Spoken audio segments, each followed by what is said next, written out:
Presentations. We're going to present to you an exclusive 11-day tour around Greece. My name's Alex. I'm Dan. I'm Kaylee. I'm Forrest. Okay, so the first day we're gonna go to Athens, and then we're gonna visit the and so then we're gonna visit the statue of Unitas. So then our next stop would be Santorini. So we only have a couple days, so the first day is just a free day, and then we also have an optional scuba tour.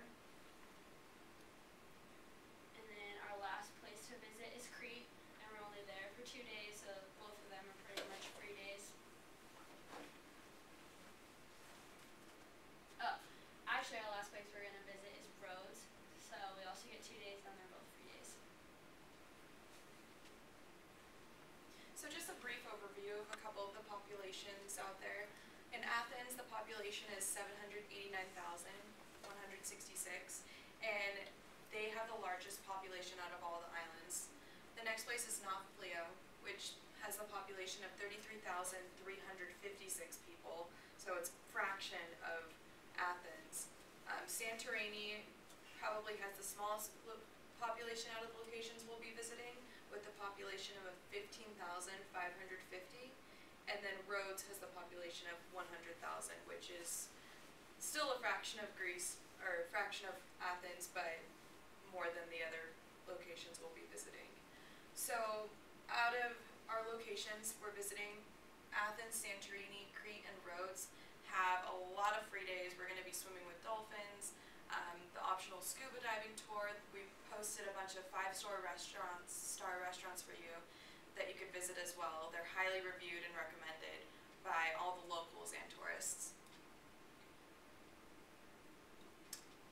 And then roaming Athens, in Acropolis, it's an iconic marble Parthenon in the middle of the city. This is viewable from almost all corners of Athens. It has houses of giant statues and the city's patron goddesses. The visiting hours are 8 a.m. to 8 p.m. For around €12, which isn't very much for the price. The nightlife, you can find any type of music in their most popular clubbing districts. All around of the port of Piraeus are clubs and bars with views of the Mediterranean. From there we'll move on to Santorini, which is more of an island life kind of thing. Think Hawaii, relaxed. It's not as touristy in a sense, but there's a lot of beaches and things. So the first place we'll go to is Moody Bay, which is on the very north side of the island. It's kind of, as you can see here, it's really just not much but a restaurant on a small little enclave where you get fresh fish. It's really laid back and nice. On the other side of the island, the entire island is only like 4 miles wide, so taxis, you can even bike around it if you want something else to do. You got Red Beach, the most popular beach, and that's red volcanic rock you see surrounding it. It gets kind of busy during the day, so you want to get there a little earlier, but crystal clear water is great snorkeling. It's a great place to stop by. Again, when you go to Crete, though, it's kind of the polar opposite. Instead of being laid back, it's really geared towards tourists. It's festive. There's always things to do. It's a lot of nightlife, a lot of things going on there. So you really got a big choice of restaurants, and just a lot of really nightlife is a big thing there. Clubs, bars, things like that. All of them are pretty much, they try to squeeze them all on the beach the best they can, as you can see as it kind of goes around. So kind of get a polar opposite thing. And then from there you go on the Rhodes, and that's, again, a whole different feel, which is great about Greece. You got 3 islands, 3 different feels going on with it. Rhodes is medieval. A lot of the entire city is surrounded by an old wall from the Middle Ages. So when you go in, there's a smaller village just below it called Lindos, where you get kind of that European feel some people like. Small little alleyways you can walk through, things like little cafes, and you got to meet people there. And then there's a street actually in the middle of Rhodes on the northern side. It's got called Odos Ipton. It's the American sort of bastardization of everything. I don't know exactly how to pronounce it in Greek letters, but it's a very preserved medieval area. The same cobblestone streets for hundreds of years, same walls and everything else. You get a small clip of that.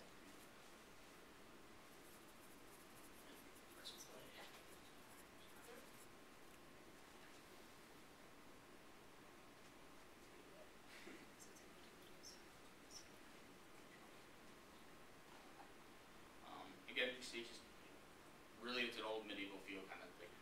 It doesn't like to go wide or something. But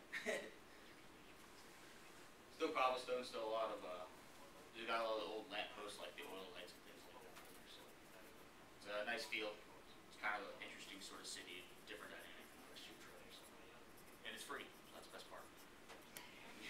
Fruit's good. Okay, so what to bring on your trip?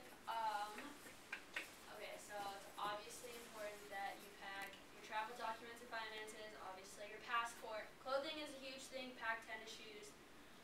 Toiletries are a necessity, you gotta wash your hair at some point. Electronics, if you wanna charge your camera, that's also important. Most of us carry first aid, but if you wanna bring it just in case, it is important that you bring it if that's something that you are nitpicky about. Okay, so the travel documents and finances, you obviously need cash or credit cards, airline tickets, your hotel reservation, contact info for all stays and tours, travel insurance, emergency contacts, and obviously your identification, passport, and driver's license. Those are all extremely important. Toiletries, deodorant, soap, body wash, shampoo, shaving kit, toothbrush, toothpaste, and floss. Other personal hygiene items, if you forget them, the hotel lobby has some, so don't freak out. And then electronics, your phone charger, your camera, extra money cards, laptop charger, power converters, personal media players, stuff people leave the house without.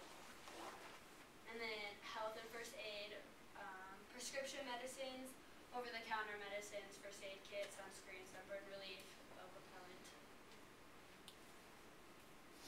And then clothing, spare shoes, rain jacket and sweater or warm outer layer, hat or umbrella for rain, watch, sandals for the beach, snorkeling gear if you do not plan on renting. So your trip cost will include airfare both ways, a hotel stay for the entire trip, bus tour, ferry rides, and food.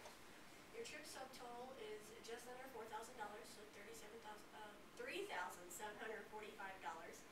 The admin fees are just under $300, and your total cost per person is just over $4,000, so it's $4,044.60.